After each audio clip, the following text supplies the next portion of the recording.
നിങ്ങളുടെ ഫേവറേറ്റ് സീരിയലുകൾ ടിവിയിൽ വരുന്നതിന് മുൻപേ സൺ നെക്സ്റ്റ് ആപ്പിൽ കാണാം. ഇനി എല്ലാവർക്കും മുൻപേ കാണൂ. ഇപ്പോൾ തന്നെ സൺ നെക്സ്റ്റ് ആപ്പ് ഡൗൺലോഡ് ചെയ്ത് സബ്സ്ക്രൈബ് ചെയ്യൂ.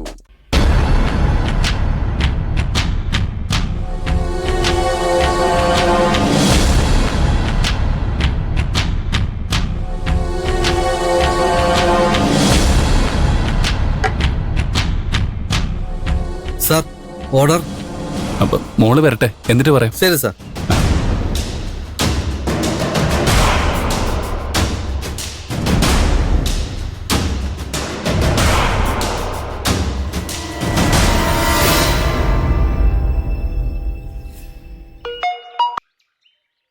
എന്താടാ? അമ്മ അവിടെ ഉണ്ടോ? ഞാൻ വീട്ടിലില്ല. ഒരു ചടങ്ങിന്റെ ഉദ്ഘാടനത്തിനായിട്ട് ടൗൺ ഹാളിലേക്ക് എത്തിയതുള്ളൂ. ഞാൻ അവക്ക് വേണ്ടി ഐസ്ക്രീം പാർലറിൽ കാത്തിരിക്കുക. അവള് വന്നില്ല. ഇന്നേ അവളെ സ്കൂളിൽ ചേർക്കാൻ കൊണ്ടുവന്നെന്ന് മഞ്ജു പറഞ്ഞിരുന്നു. ചിലപ്പോ അവിടെ നീ തിരക്കിപ്പെട്ട് കാണും. അവളെ സ്കൂളിൽ ചേർത്തോ? ചേർത്തു. ഏത് സ്കൂളിലാ? ബ്രഹ്മയ്യ സ്കൂള്. അത് നല്ല സ്കൂളാണല്ലോ. പിന്നെ ഞാനേ നന്നായിട്ട് അന്വേഷിച്ചതിന് ശേഷം അവിടെ ചേർത്തത്. അവളെ സ്കൂളിൽ ചേർക്കുമ്പോ ഞാനും കൂടി ഉണ്ടാവണമെന്ന് എനിക്കൊരാഗ്രഹം ഉണ്ടായിരുന്നു. ഒരിക്കലെങ്കിലും അവളുടെ അച്ഛനാണെന്നും പറഞ്ഞ് അഭിമാനത്തോടെ ആ സ്കൂളിൽ കയറി ചെല്ലണമെന്നൊരാഗ്രഹം എനിക്കുണ്ട്. അതിമോഹമാണെന്ന് എനിക്കറിയാം. പക്ഷെ എന്തു ചെയ്യാനാ, യാഥാർത്ഥ്യം ഉൾക്കൊള്ളാൻ മനസ്സനുവദിക്കുന്നില്ല. എടാ, നീ പ്രതീക്ഷ കൈവിടരുത്. നീ ആഗ്രഹിച്ചതുപോലെ എല്ലാം നടക്കുമെന്ന് എന്റെ മനസ്സ് പറയുന്നു. നീയേ അമ്മൂന് നല്ലൊരു അച്ഛനാകുമെന്നും ചെയ്തു പോയ തെറ്റിൽ നിനക്ക് കുറ്റബോധം ഉണ്ടെന്നും മഞ്ജുവിന് ബോധ്യമായാൽ അവള് നിന്നോട് ക്ഷമിക്കും. പിന്നെ നിങ്ങൾക്ക് ഒരുമിച്ചൊരു കുടുംബമായിട്ട് കഴിഞ്ഞൂടെ? അച്ഛനായിട്ടല്ലെങ്കിലും GK ആയിട്ട് നിന്നെ അമ്മ അംഗീകരിച്ചില്ലേ? നിന്നോട് അത്രയും പെട്ടെന്ന് അവൾ അടുക്കാൻ കാരണം എന്താ? രക്തം രക്തത്തെ തിരിച്ചറിയുന്നതാ. നിന്റെ കൂടെ അവള് സുരക്ഷിതയാണെന്ന് തോന്നാൻ കാരണം തന്നെ അതാ. അവൾക്ക് അത് തിരിച്ചറിയാനുള്ള പ്രായമായി കാണില്ല. പക്ഷേ സത്യം അതാ.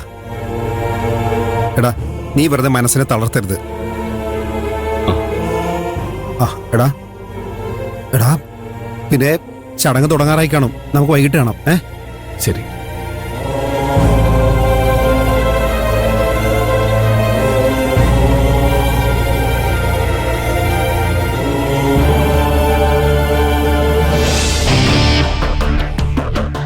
ഇല്ലേക്ക, ഗിരിയേട്ടനെ ഫോണിൽ വിളിച്ചിട്ട് കിട്ടുന്നുണ്ടായിരുന്നില്ല. അതാ വിളിച്ചത്. ശരി. കാതറക്കായിരുന്നു. ഗിരിയേട്ടൻ സൈറ്റിലേക്കല്ല പോയത്. ജോലിക്കെന്നും പറഞ്ഞ് വീട്ടിൽ നിന്ന് ഇറങ്ങിയിട്ട് ഗിരിയേട്ടൻ പിന്നെ എങ്ങോട്ടാ പോയത്? മഞ്ജുനെ കാണാനായിരിക്കും. അവളുടെ കാര്യത്തിൽ വൈകാതെ ഒരു തീരുമാനം ഉണ്ടാക്കേണ്ടി വരും.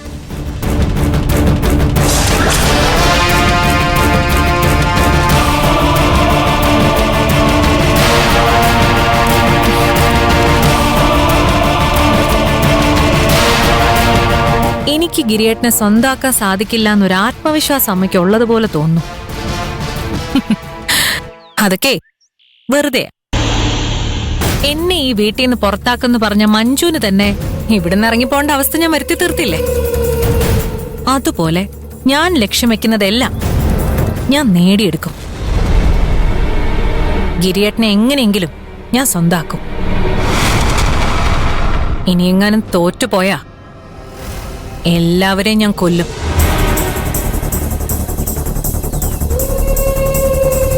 എന്നെ തോൽപ്പിച്ചിട്ട് സന്തോഷമായിട്ട് ജീവിക്കാന്ന് ആരും കരുതണ്ട. ഞാൻ സമ്മതിക്കില്ല. ആദ്യം അമ്മൂനെ, പിന്നെ മഞ്ജുനെ, അത് കഴിഞ്ഞ് ഗിരിയേട്ടനെ. പേടിക്കണ്ട, അമ്മ ഏറ്റവും അവസാനം ഞാൻ കൊല്ലു. അമ്മ ഇങ്ങനെ എല്ലാം അറിഞ്ഞിട്ടും മിണ്ടാൻ പറ്റാതെ സ്വന്തം കുടുംബത്തിന്റെ നാശത്തിന് സാക്ഷിയാവണം. വല്ലാത്തൊരവസ്ഥയാണല്ലേ?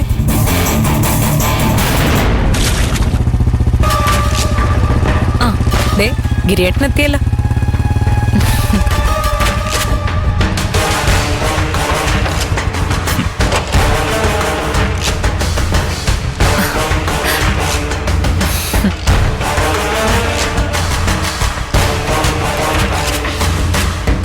രണ്ടുപേരും നല്ല സന്തോഷത്തിലാണെന്ന് തോന്നുന്നു. എന്തിനെ കുറിച്ചായിരുന്നു സംസാരം? ഏയ്, ഞങ്ങൾ വെറുതെ ഓരോ തമാശയൊക്കെ പറഞ്ഞിരുന്നതാ അല്ലേ അമ്മ?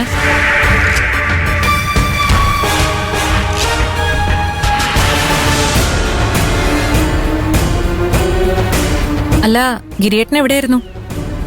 അമ്മയ്ക്കൊരു മരുന്ന് വാങ്ങേണ്ട കാര്യം പറയാൻ ഞാൻ ഒരുപാട് തവണ വിളിച്ചു. ഗിരിയേട്ടനെ കിട്ടിയില്ല. ചിലപ്പോ ഫോണ് റേഞ്ച് കിട്ടാത്തായിരിക്കും. അത്യാവശ്യമുള്ള മരുന്നാണെങ്കിൽ ഞാൻ ഇപ്പൊ തന്നെ പോയി വാങ്ങാം. ഏയ്, അത് വേണ്ട. ഞാൻ മരുന്ന് കടയെ വിളിച്ചു പറഞ്ഞപ്പോ അവരത് വീട്ടിൽ കൊണ്ടുവന്ന് തന്നു. ഗിരിയേട്ടനെ വിളിച്ചിട്ട് കിട്ടാതായപ്പോ ഞാൻ കാതറിക്കെ വിളിച്ചു. ഗിരിയേട്ടൻ സൈറ്റിൽ ഉണ്ടായിരുന്നില്ലെന്നാ അദ്ദേഹം പറഞ്ഞത്. അല്ല, ഗിരിയേട്ടൻ എവിടെയായിരുന്നു? ഞാൻ അമ്മൂനെ കാണാൻ പോയതാ. അതിന് ഗിരിയേട്ടൻ എന്തിനാ സൈറ്റിൽ പോകുന്നെന്ന് നുണ പറഞ്ഞത്? അമ്മൂനെ കാണാനാ പോകുന്നതെന്ന് എന്നോട് പറഞ്ഞ എന്താ കുഴപ്പം? അച്ഛനെ നഷ്ടപ്പെട്ട വിഷമം എന്താണെന്ന് എനിക്ക് നന്നായിട്ടറിയാം. വേറൊരു പെൺകുട്ടിക്കും ആ നഷ്ടം സംഭവിക്കരുതെന്ന് മാത്രമാ എന്റെ പ്രാർത്ഥന.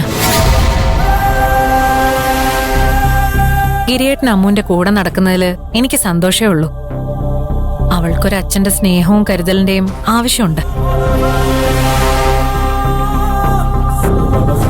അല്ല, എന്നിട്ട് അമ്മൂനെ കണ്ടോ? ഇല്ല, ഞാൻ ഒരുപാട് കാത്തു നിന്നെങ്കിലും അവള് വന്നില്ല. അവള് വന്നാ മാത്രമേ എനിക്ക് അത്ഭുതം ഉണ്ടാവുള്ളൂ. അതെന്താ?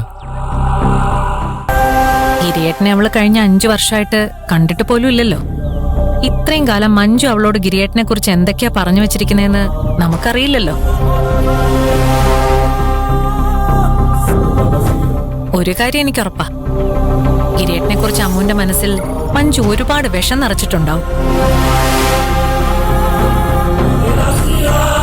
നമ്മള് തമ്മിൽ നടന്നെന്താണെന്ന് അമ്മുവിനോട് മഞ്ജു പറഞ്ഞു കാണൂന്ന എന്റെ പേടി. അങ്ങനെ സംഭവിച്ചാ അമ്മു ഗിരിയേട്ടന്റെ മുഖത്ത് പോലും നോക്കില്ല. നിർത്ത്. അച്ഛനും മകളും തമ്മിലുള്ള ബന്ധത്തെക്കുറിച്ച് സംസാരിച്ചു തുടങ്ങിയപ്പോ ഒരു നിമിഷത്തേക്ക് നീ നന്നായോന്ന് ഞാൻ സംശയിച്ചു പോയി. പക്ഷേ നിനക്കൊരു മാറ്റവും. ഇപ്പോഴും ഏതെങ്കിലും വഴിയിൽ മഞ്ജുവിനെ തോൽപ്പിക്കാന്ന് മാത്രമാണ് നീ ചിന്തിക്കുന്നത്. അല്ല ഗിരിയേട്ടാ, ഞാൻ മഞ്ജു അമ്മുവിനെ എങ്ങനെയൊക്കെ തെറ്റിദ്ധരിപ്പിച്ച് കാണുമെന്ന് പറഞ്ഞേ ഉള്ളൂ. അങ്ങനെയാവുമ്പോ ഗിരിയേട്ടന് അമിത പ്രതീക്ഷയോടെ അമ്മുവിനെ കാണാൻ പോവില്ലല്ലോ. അവള് കുറച്ച് മോശമായിട്ട് പെരുമാറിയാലും ഗിരിയേട്ടനത് താങ്ങാൻ പറ്റും. ഗിരിയേട്ടനോടുള്ള കരുതൽ കാരണം ഞാൻ അങ്ങനെ പറഞ്ഞത്. നിന്റെ ഈ കരുതൽ കാരണമാ എന്റെ ജീവിതം നശിച്ച് ഈ അവസ്ഥയിലെത്തിയത്. ഞാനിപ്പോ എന്റെ കുടുംബം തിരിച്ചു പിടിക്കാനുള്ള ശ്രമത്തില് ദയവ് ചെയ്ത് അതിലിടപെട്ട് കുളമാക്കരുത്.